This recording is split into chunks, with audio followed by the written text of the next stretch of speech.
સારસ્વત મિત્રો નમસ્કાર। મિત્રો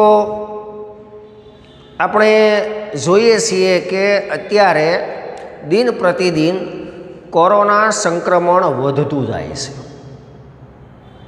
આપણા ભાવનગરમાં જ દરરોજના લગભગ 40 જેટલા કોરોનાના કેસો નોંધાતા હોય છે। એટલે મિત્રો બિનજરૂરી રીતે ઘરમાંથી બહાર નીકળવાનું ટાળીએ, ઘરમાં રહીએ, સલામત રહીએ અને ઘરે રહી અને આપણા આ અભ્યાસક્રમ તરફ પણ આગળ વધીએ। વિદ્યાર્થી મિત્રો, સૌથી પહેલાં આપણે છંદશાસ્ત્રની ચર્ચા કરી, ત્યારબાદ વેદામૃતમ એમાં આપણે વેદશાસ્ત્રોની ચર્ચા કરી, ત્યારબાદ સ્મૃતિ રસ સુધા ત્યાં આપણે સ્મૃતિશાસ્ત્રોનું રસપાન કર્યું। દ દ દ ઇતિ એ ગદ્યપાઠ અંતર્ગત આપણે પુરાણ શાસ્ત્રોની પણ ચર્ચા કરી। આ શાસ્ત્રો ને શાસ્ત્રો, હવે તો શાસ્ત્રોથી કંટાળી ગયા એવું લાગે ને। એ કંટાળો દૂર કરવા માટે વિદ્યાર્થી મિત્રો આજે આપણે એક વાર્તા કહીએ।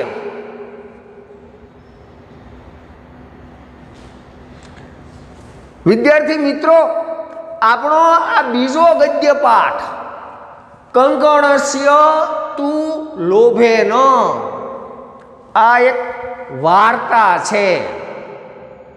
અરે મજા પડી ગઈ। બાળપણમાં દાદા દાદી પાસેથી સાંભળતા એવી વાર્તા આજે સાંભળવા મળશે। બાળપણ યાદ આવી ગયું ને મિત્રો? બાળપણમાં તમે દાદા દાદી પાસેથી જે વાર્તાઓ સાંભળી અને એ વાર્તાઓના માધ્યમથી જાણે અજાણે તમને જે બોધ પ્રાપ્ત થયો હોય એ બોધ અત્યારે તમારા જીવન વ્યવહારમાં પણ ક્યાંક ને ક્યાંક ઉપયોગી નીવડતો હશે। હવે આ વાર્તા શબ્દ સાંભળીએ એટલે તરત આપણા માનસપટ ઉપર આ પંચતંત્ર અને હિતોપદેશ એ યાદ આવ્યા વગર રહે નહીં। વાર્તા સાંભળીએ એટલે તરત પંચતંત્ર અને હિતોપદેશની વાતો આપણા માનસપટ ઉપર આવી જાય। વિદ્યાર્થી મિત્રો, પંચતંત્ર અને હિતોપદેશ આ બંને ગ્રંથો એમાં પ્રાણી કથાઓ આપેલી છે। આ બંને ગ્રંથોમાં પશુઓ, પક્ષીઓ અને પ્રાણીઓને પાત્રો તરીકે કલ્પી અને નીતિ અંગેનો બોધ આપવામાં આવેલો છે। અને આ જે પ્રાણી કથાઓ છે, પંચતંત્ર અને હિતોપદેશની આ પ્રાણી કથાઓ સંસ્કૃત ભાષામાં રચાયેલી છે। વિદ્યાર્થી મિત્રો, આ સંસ્કૃત ભાષામાં રચાયેલી અને સંસ્કૃત સાહિત્યનું અભિન્ન અંગ બની ગયેલી આ જે પ્રાણી કથાઓ છે એ આખા વિશ્વમાં પ્રસરેલી છે। કારણ કે વિશ્વની અનેક ભાષાઓમાં આ પ્રાણી કથાઓનો અનુવાદ થયેલો છે। એમાં આ જે પંચતંત્ર છે એ પંચતંત્રની રચના નીતિશાસ્ત્રજ્ઞો એટલે કે નીતિશાસ્ત્રના જાણકાર એવા પંડિત વિષ્ણુ શર્માએ કરેલી છે। પંચતંત્રની રચના નીતિશાસ્ત્રના જાણકાર એવા પંડિત વિષ્ણુ શર્માએ કરેલી છે। એ પંચતંત્રના 5 વિભાગ છે. નામ પ્રમાણે પંચતંત્ર, જેના 5 તંત્ર એટલે વિભાગ છે તે. એમાં પંચતંત્રનો પહેલો વિભાગ મિત્ર ભેદ, બીજો વિભાગ મિત્ર સંપ્રાપ્તિ, ત્રીજો વિભાગ કાકોલુકિયમ, ચોથો વિભાગ લબ્ધ પ્રણાશ અને પાંચમો વિભાગ અપરીક્ષિત કારકમ. પંચતંત્રના આ 5 વિભાગ. પણ આ પંચતંત્ર અંગેની ચર્ચા, આ પંચતંત્ર અંગેની સમજૂતી, આ પંચતંત્ર અંગેનો ખ્યાલ મિત્રો 11મા ધોરણમાં આપણે સાહિત્ય પરિચયમાં મેળવી ચૂકેલા છીએ. અને પ્રાણી કથાઓનો બીજો ગ્રંથ હિતોપદેશ, આ હિતોપદેશની રચનાનો ખરેખર આધાર તો આ પંચતંત્ર જ છે. ઘણી બધી પંચતંત્રની કથાઓ આ હિતોપદેશમાં લેવાયેલી છે. તો એ હિતોપદેશ નામના ગ્રંથની રચના કરનારા નારાયણ ભટ્ટ. અને આ હિતોપદેશના 4 વિભાગ છે. એમાં પહેલો વિભાગ મિત્ર લાભ, બીજો વિભાગ મિત્ર ભેદ, ત્રીજો વિભાગ વિગ્રહ અને ચોથો વિભાગ સંધિ. આ 4 વિભાગમાં આ નારાયણ ભટ્ટે હિતોપદેશ નામનો પ્રાણી કથાઓનો ગ્રંથ લખ્યો. નીતિ અંગેનો બોધ જો બાળકોને આપવો હોય તો વાર્તા એ જ ઉત્તમ માધ્યમ છે. અને હિતોપદેશમાં પણ નારાયણ ભટ્ટે જ કહ્યું છે કે કથાચ્છલ્યેન બાલાનામ નીતિ તત ઇહ કથ્યતે. એટલે કે કથા વાર્તાઓના માધ્યમથી જ બાળકોને ઉત્તમ રીતે નીતિ અંગેનું શિક્ષણ આપી શકાય. વિદ્યાર્થી મિત્રો, વિદ્યાર્થીઓને શીખવવા આ જે ગ્રંથ છે હિતોપદેશ, વિદ્યાર્થીઓને શીખવવા માટે આ ગ્રંથ એ અનુકૂળ હોવાથી ઇંગ્લેન્ડમાં સંસ્કૃતનો નવો અભ્યાસ શરૂ કરનારા વિદ્યાર્થીઓને સૌપ્રથમ આ ગ્રંથ હિતોપદેશ એ શીખવાડવામાં આવે છે. હિતોપદેશમાં જ નારાયણ ભટ્ટે લખ્યું છે કે હિતોપદેશ સાંભળવાથી 3 લાભ થાય. 1, સંસ્કૃત બોલવામાં નિપુણતા આવે. 2, વાણીમાં વિચિત્રતા આવે. અને 3, નીતિ વિદ્યાની જાણકારી મળે. આ હિતોપદેશની પ્રસ્તાવનામાં જ હિતોપદેશના રચયિતા એવા નારાયણ ભટ્ટે હિતોપદેશની રચનાનો હેતુ જણાવેલો છે. આ હિતોપદેશની પ્રસ્તાવના મુજબ પાટલીપુત્ર નગરના સુદર્શન નામના રાજાના શાસ્ત્રો ભણ્યા વગરના અને કાયમ અવળે માર્ગે જનારા એવા રાજપુત્રોને બધા જ પ્રકારના શાસ્ત્રોનું જ્ઞાન આપવા માટે નારાયણ ભટ્ટે આ હિતોપદેશની રચના કરી. મિત્રો, આપણે અહીંયા જોયું એમ હિતોપદેશના 4 વિભાગ કયા કયા જોઈ ગયા હમણાં આપણે. તો એ હિતોપદેશના દરેક વિભાગમાં એક મુખ્ય કથા આપવામાં આવેલી છે અને એ મુખ્ય કથાને પુષ્ટિ આપે એવી બીજી એમાં અવાંતર કથાઓ આપેલી છે. એમાં આ હિતોપદેશનો જે પહેલો વિભાગ છે મિત્ર લાભ, એમાં 4 મિત્રોનું ચતુષ્કોણીય મિલન એવી મુખ્ય કથા આપેલી છે. અને એ કથાનો હેતુ એવા પ્રકારનો છે, આમ તો મિત્ર લાભ નામનો જે વિભાગ છે શીર્ષક પ્રમાણે જ એવો હેતુ છે કે સારા મિત્રો જો મળે તો કેવો લાભ થાય એ દર્શાવવાનો હેતુ આ વિભાગનો છે. 4 મિત્રોમાં એક લઘુપતનક નામનો કાગડો, ચિત્રગ્રીવ નામનું એક કબૂતરોનો રાજા કબૂતર, હિરણ્યક નામનો ઉંદર અને મંથર નામનો કાચબો. આ 4 મિત્રોની કથા એ મુખ્ય કથા છે અને બીજી 8 અવાંતર કથાઓ છે. એમાં સૌથી પહેલી અવાંતર કથા લુબ્ધ પથિક કથા, એટલે લોભી મુસાફરની વાર્તા. એ જ કથા, એ જ વાર્તા આપણા આ પાઠમાં કંકણસ્ય તું લોભેન એ શીર્ષકથી સંપાદિત કરવામાં આવેલી છે. મિત્રો, આપણે જે ચર્ચા કરી તમને ખ્યાલ આવી જ ગયો કે કંકણસ્ય તું લોભેન આ પાઠ નારાયણ ભટ્ટ રચિત આ હિતોપદેશ નામના ગ્રંથના મિત્રલાભ વિભાગમાંથી સંપાદિત કરવામાં આવેલો છે. આ હિતોપદેશ જેનો અર્થ થાય જે હિત વિશેનો ઉપદેશ આપે, આપણા માટે હિતકારી ઉપદેશ આપે, તે હિતોપદેશ.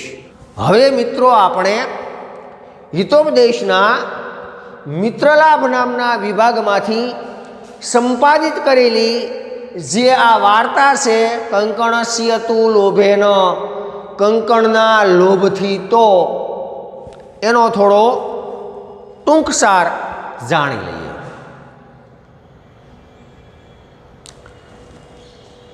એક વૃદ્ધ એવો વાઘ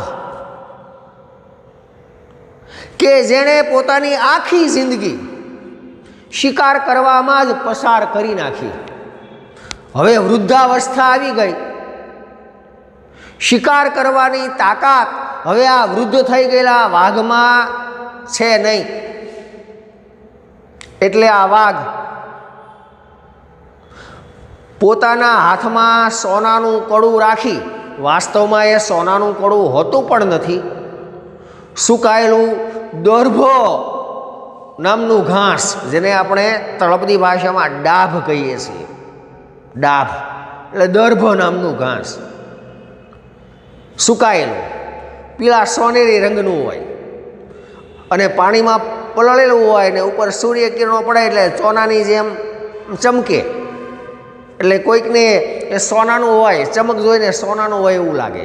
એટલે વાસ્તવમાં તો એ સોનાનું કડું હોતું પણ નથી, પણ એ હાથમાં કડું રાખી અને ત્યાં એ રસ્તે નીકળતા જે કોઈ હોય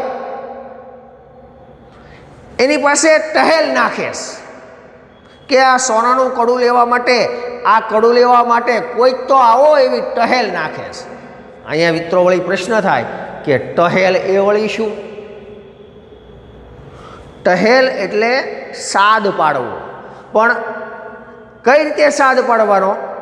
તો કંઈક જે કંઈ નક્કી કર્યું હોય એ નક્કી કરેલું મળી જાય પછી બોલતા બંધ થવું, એ પ્રકારની યાચના કરવાની એક પ્રકારની રીત, એને ટહેલ કહેવાય. હવે તો નથી આવતા, પહેલાં હજુ પણ ક્યાંક ક્યાંક જોવા મળે ટહેલિયા કહીએ આપણે, ટેલિયો આવ્યો, તેલ નાખેલી હોય એને નક્કી કર્યું હોય કે આટલી રકમ કે આટલી વસ્તુ ભેગી થઈ જાય ત્યાં સુધી ઘરે ઘરે જવું, અને નક્કી કરેલી રકમ કે નક્કી કરેલી વસ્તુ ન મળે ત્યાં સુધી એ ઘરે ઘરે જઈને ટહેલ નાખે. એના માટે એણે એવા પ્રકારની માનતા કરેલી હોય કે આ જે રકમ કે આ જે વસ્તુ આવે એ હું આ જગ્યાએ અર્પણ કરી દઈશ, આવા પ્રકારની એને માનતા એવી ટહેલ નક્કી કરી હોય, અને નક્કી કરેલી રકમ કે વસ્તુ મળી જાય પછી એ પોતાની ટહેલ બંધ કરે.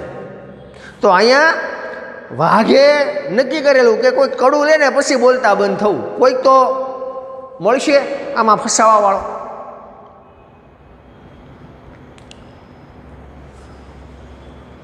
વાઘની આ લોભામણી વાતોમાં અંતે એક મુસાફર આવી જાય છે, ફસાઈ જાય છે વાઘની આ લોભામણી વાતોમાં, અને મરણને શરણ થાય છે. વાઘ એને મારી નાખે છે.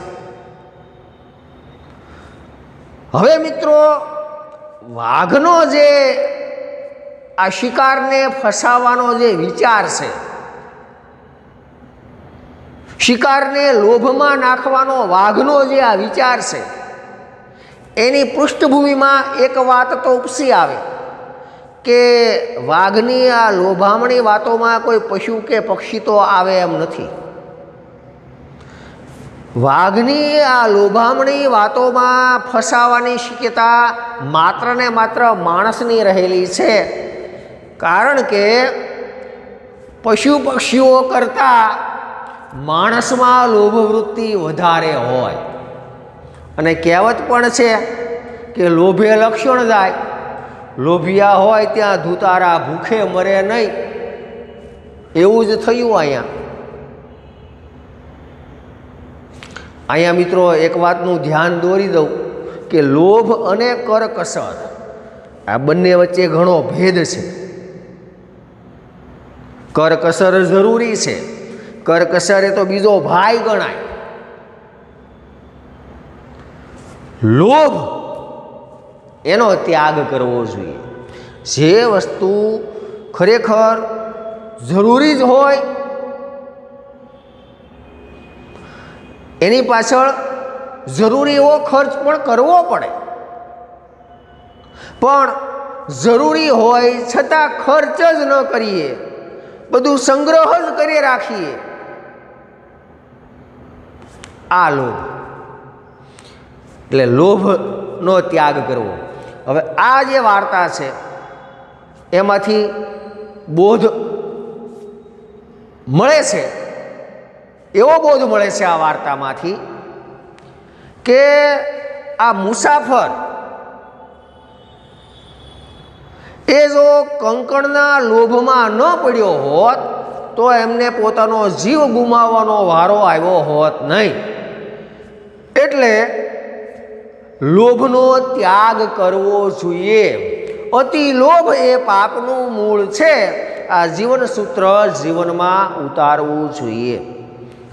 આ જ પ્રકારની વાત આપણા આ પાઠમાં કરેલી છે. ફરી એકવાર મિત્રો, કંકણસ્ય તું લોભેન, કંકણના લોભથી તો, આ પાઠ નારાયણ ભટ્ટ રચિત હિતોપદેશના મિત્રલાભ નામના વિભાગમાંથી સંપાદિત કરેલો છે. સમજીએ હવે આ પાઠને. અથ પ્રાસાદ પૃષ્ઠે સુખો ઉપવિષ્ટા નામ, સંધિ છૂટી પાડીને બોલું છું હું, સુખો ઉપવિષ્ટા નામ રાજપુત્રાણામ પુરસ્તાત પ્રસ્તાવ ક્રમેણ પંડિત અબ્રવીત. અથ હવે પ્રાસાદ પૃષ્ઠે મહેલની છત ઉપર, પ્રાસાદ એટલે મહેલ, મોટો મહેલ, આલિશાન બંગલો.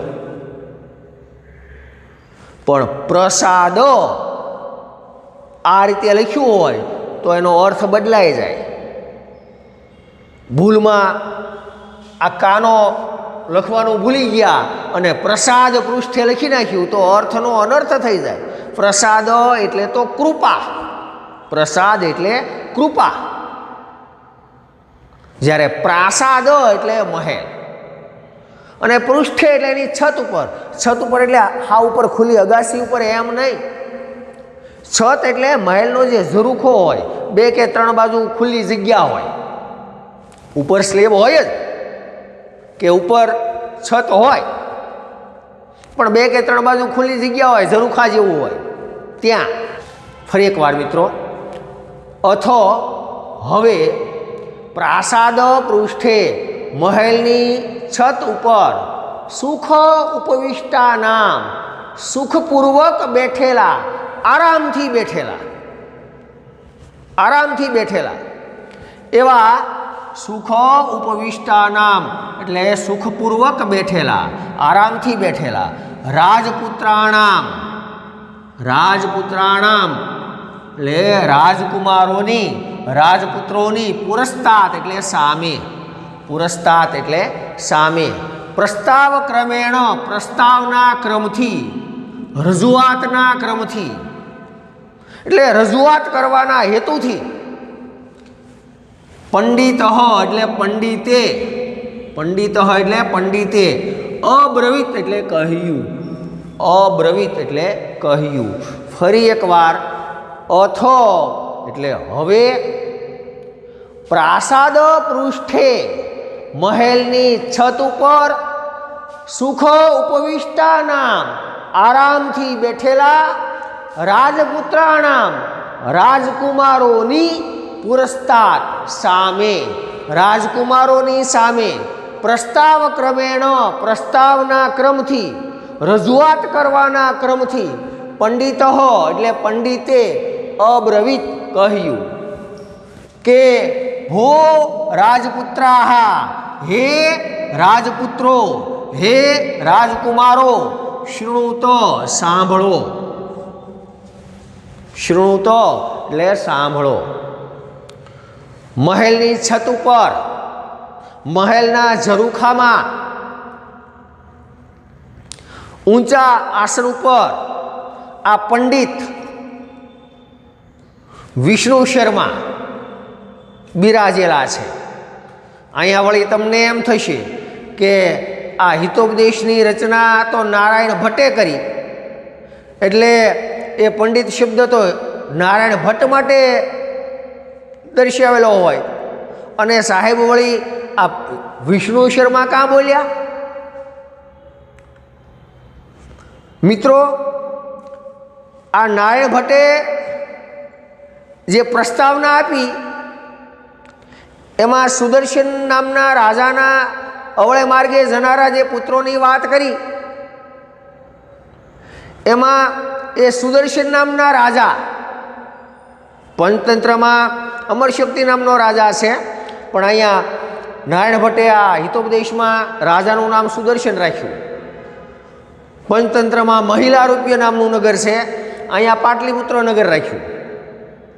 પણ એ આ સુદર્શન નામનો રાજા એ નીતિશાસ્ત્રમાં પોતાના પુત્રોને પારંગત બનાવવા માટે વિષ્ણુ શર્માને સોંપે છે, એવી વાત નારાયણ ભટ્ટે પ્રસ્તાવનામાં કરેલી છે. એટલે નારાયણ ભટ્ટ એ પોતે પણ આ વિષ્ણુ શર્માને જ ગુરુ તરીકે સ્થાપે છે. નારાયણ ભટ્ટ પોતે પણ વિષ્ણુ શર્માને જ ગુરુ માને છે. એટલે પંડિત એટલે આ તો તમને જાણકારી મળે એટલે, બાકી આપણે તો પંડિત એટલે પંડિત, પછી તમે નારાયણ ભટ્ટ સમજો તોય ભલે અને વિષ્ણુ શર્મા સમજો તો પણ ભલે. મહેલની છત ઉપર, મહેલના ઝરૂખામાં આ કથા કહેનારા એવા પંડિત એ ઊંચા આસને બિરાજમાન છે. નીતિ અંગેનું જ્ઞાન પ્રાપ્ત કરનારા સુદર્શનના રાજકુમારો એની સામે બેઠેલા છે અને સામે બેઠેલા રાજકુમારોને આ પંડિત કહે છે કે હે રાજકુમારો સાંભળો. કાવ્ય શાસ્ત્ર વિનોદેન કાલો ગચ્છતિ ધીમતામ વ્યસનેન તું મૂર્ખાણામ નિદ્રયા કલહે નવા. અનુષ્ટુપ છંદની રચના. કાવ્ય શાસ્ત્ર વિનોદેન કાલો ગચ્છતિ ધીમતામ વ્યસનેન તું મૂર્ખાણામ નિદ્રયા કલહે નવા. ધીમતામ કાલોહ, ધીમતામ કાલોહ, બુદ્ધિશાળી માણસોનો કાલોહ એટલે સમય, કાળ એટલે સમય, અને ધીમતામ એટલે બુદ્ધિશાળી માણસો. ધીમતામ એટલે બુદ્ધિશાળી માણસોનો કાલહ એટલે સમય, કાવ્ય શાસ્ત્ર વિનોદેન એટલે કાવ્ય અને શાસ્ત્રોની ચર્ચા કરવામાં, કાવ્ય અને શાસ્ત્રોની ચર્ચા કરી અને એમાંથી મનોરંજન પ્રાપ્ત કરવામાં ગચ્છતિ જાય છે. ગચ્છતિ એટલે જાય છે. ધીમતામ કાલહ, ધીમતામ એટલે બુદ્ધિશાળી માણસોનો, કાલહ એટલે સમય, બુદ્ધિશાળી માણસોનો સમય કાવ્ય અને શાસ્ત્રોની ચર્ચા કરવામાં, કાવ્ય અને શાસ્ત્રોના વિનોદમાં જાય છે કે પસાર થાય છે. તું પરંતુ મૂર્ખાણામ, મૂર્ખ માણસોનો સમય શેમાં જાય તો કે વ્યસને, વ્યસનોમાં, નિંદ્રયા ઊંઘવામાં અને વા અથવા તો કલહેન એટલે ઝઘડવામાં જાય છે. મિત્રો, આ શ્લોકમાં પંડિતે, કથા કહેનારા, નીતિ અંગેનું જ્ઞાન આપનારા આ પંડિતે રાજકુમારોની આગળ રાજકુમારોને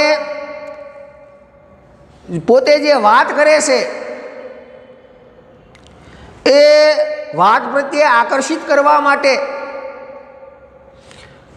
કુમારોને કહેશે કે હે રાજકુમારો, જે બુદ્ધિશાળી લોકો હોય, જે બુદ્ધિશાળી માણસો હોય, એવા બુદ્ધિશાળી માણસો પોતાના સમયને વેડફી નાખતા નથી.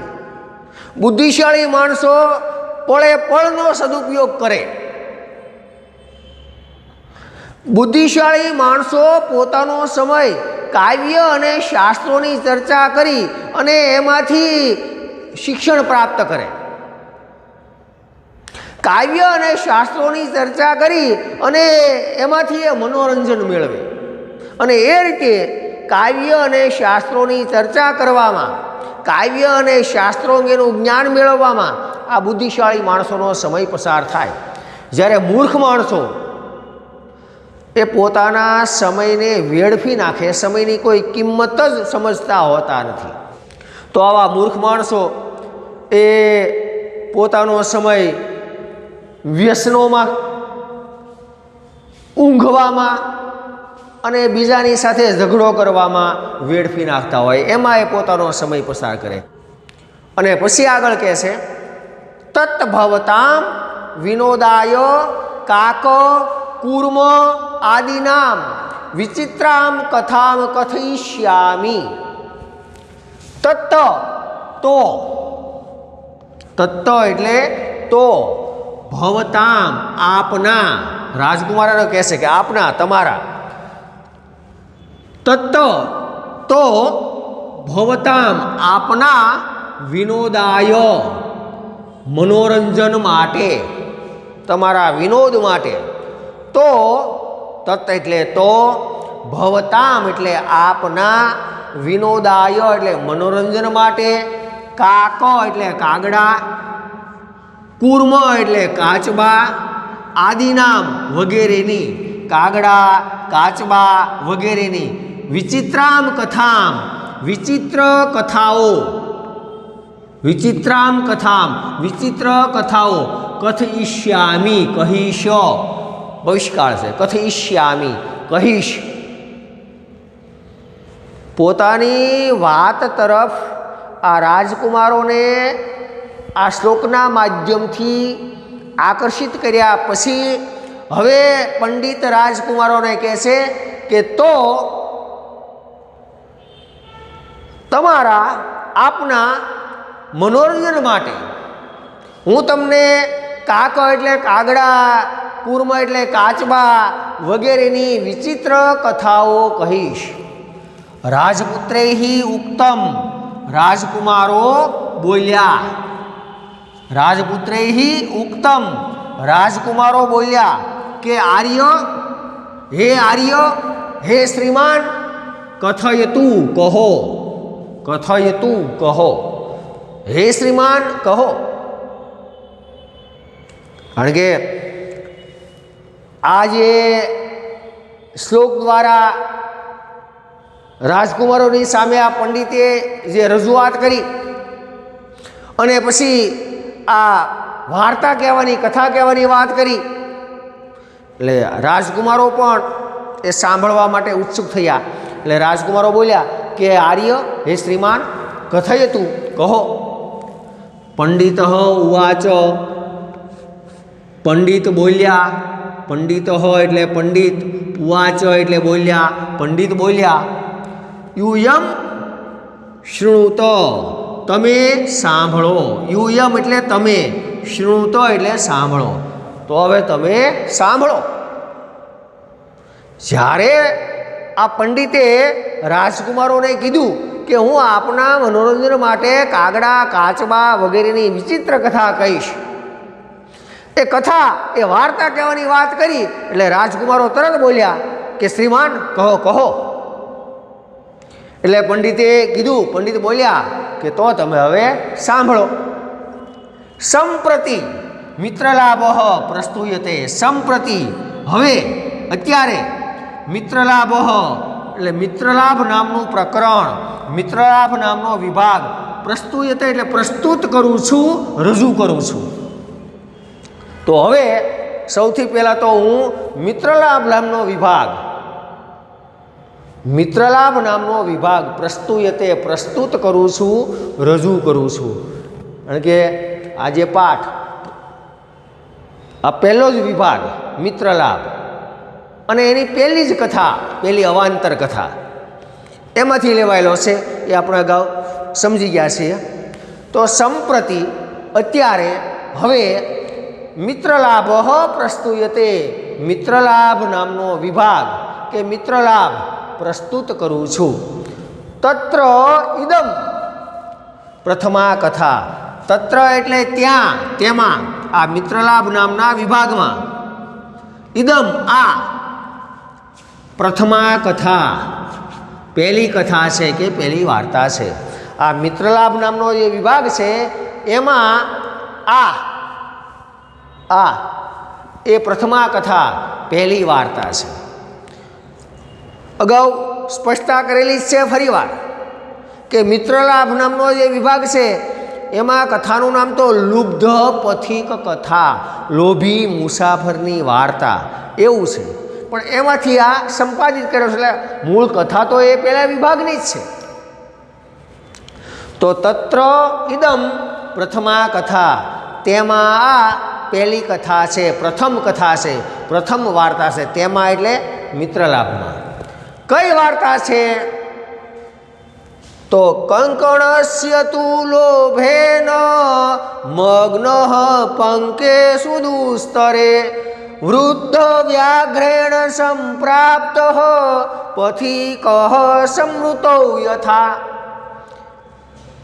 અહીંયા પંડિત રાજકુમારનો કહે છે કે યથા, જેમ, પહેલા લેવાનું યથા, યથા જેમ, કંકણસ્ય કંકણના, લોભેન તું લોભથી તો, જેમ કંકણના લોભથી તો, સુદુસ્તરે મુશ્કેલીથી બહાર નીકળી શકાય એવા, સુદુસ્તરે મુશ્કેલીથી બહાર નીકળી શકાય એવા, પંકે કાદવમાં, પંક એટલે કાદવ, સુદુસ્તરે એટલે મુશ્કેલીથી બહાર નીકળી શકાય એવા, પંકે એટલે કાદવમાં, મગ્ન ડૂબેલો, મગ્ન એટલે ડૂબેલો, જેમ કંકણના લોભથી તો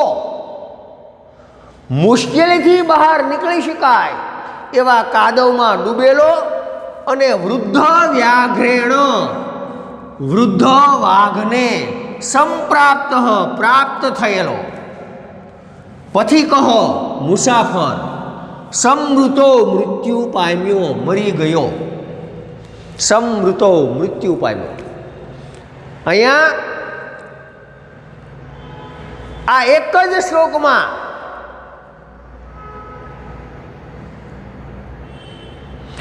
આખી વાતનો સાર ટૂંકમાં પંડિતે કહી દીધો. પણ એવી રીતે રજૂઆત કરી કે આ રાજકુમારો સાંભળવા માટે ઉત્સુક બની જાય, વિષયાભિમુખ કર્યા. જે વિષયની વાત કરવાની છે પંડિતે, એ પોતાની વાત પ્રત્યે આ રાજકુમારોને અભિમુખ કર્યા, પોતાના વિષય પ્રત્યે ઉત્સુક કર્યા સાંભળવા માટે. આ એક જ શ્લોકના માધ્યમથી. જેવું પંડિતે કીધું કે જેમ કંકણના લોભથી મુશ્કેલીથી બહાર નીકળી શકાય એવા કાદવમાં ડૂબેલો અને વૃદ્ધ વાઘને પ્રાપ્ત થયેલો આ મુસાફર મરી ગયો, આવું ટૂંકું એક વાત મૂકી દીધી. એટલે રાજકુમારોને મનમાં જિજ્ઞાસા જાગી કે એ વળી કઈ રીતે કંકણના લોભથી આ મુસાફર મરી ગયો, એ વળી કઈ રીતે, અમને વિગતવાર કહો. ઉત્સુક થયા જાણવા માટે. અને વાત એ બરાબર છે કે જો આપણે સામાન્ય આપણા વ્યવહારમાં પણ વ્યવહારની કોઈ વાતનું એક આમ અમસ્તું ટમકલું મૂકે, પણ સામેની વ્યક્તિ તરત એ આખી વાતને જાણવા માટે તલપાપડ બને. તરત કે આ તે ટૂંકમાં કહી દીધું, એમાં કાંઈ ખબર પડી નહીં, મને માંડીને વાત તો કર. અને જ્યાં સુધી સામેની વ્યક્તિ પાસેથી એ માંડીને વાત ન સાંભળે ને ત્યાં સુધીના ચેન પડે નહીં. તળપદી ભાષામાં કહીએ તો હખ ન થાય. જ્યાં સુધી ઓલો માણસ પછી માંડીને વાત ન કરે ત્યાં સુધી એની પાછળ પડી જાય કે ભલામણા ત્યાં અધગતની વાત કરી દીધી, એમાં કંઈ મને કંઈ ખબર પડી નહીં, તું બધી મને માંડીને વાત તો કર. આમ તલપાપડ બની જઈએ સાંભળવા માટે. એવા તલપાપડ આ શ્લોકના માધ્યમથી આ પંડિતે રાજકુમારોને કરી દીધા. વિષયાભિમુખ આ શ્લોકના માધ્યમથી રાજકુમારોને કરવામાં આવ્યા. અને પછી હવે આ પંડિત એ વૃદ્ધ વાઘ અને લોભમાં ફસાયેલો આ મુસાફર, કંકણના લોભમાં ફસાયેલો, એની પછી માંડીને વાત કરે છે. પણ વિષયાભિમુખ કર્યા પહેલાં, ઉત્સુક કર્યા પહેલાં સીધી જ એમને વાત કરવા માંડે તો શક્ય છે કે રાજકુમારોને કદાચ રસ ન પડે. એટલે પહેલાં તો એને ઉત્સુક કરવાના હતા.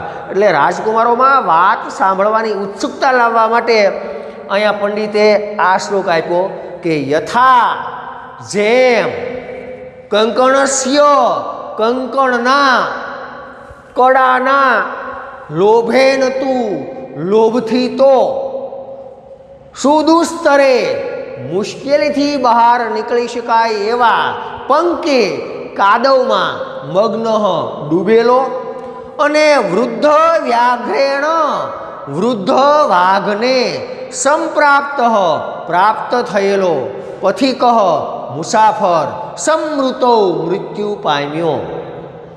જેમ કંકણના લોભથી તો મુશ્કેલીથી બહાર નીકળી શકાય એવા કાદવમાં ડૂબેલો અને વૃદ્ધ વાઘને પ્રાપ્ત થયેલો મુસાફર મૃત્યુ પામ્યો. આવી ટૂંકમાં વાત કરી દીધી. એટલે રાજકુમારો તરત ઉત્સુક બન્યા આ વિગતવાર વાત સાંભળવા માટે. એટલે બોલે કહેશે હવે કે પંડિત માંડીને વાત કરો ને, એ કઈ રીતે બન્યું? રાજકુમારો હવે તરત બોલે કે તમે હવે અમને આ માંડીને વાત કરો કે આ બન્યું કઈ રીતે. તો બન્યું કઈ રીતે એની માંડીને વાત મિત્રો હવે આપણે કાલ ઉપર રાખીએ. અસ્તુ.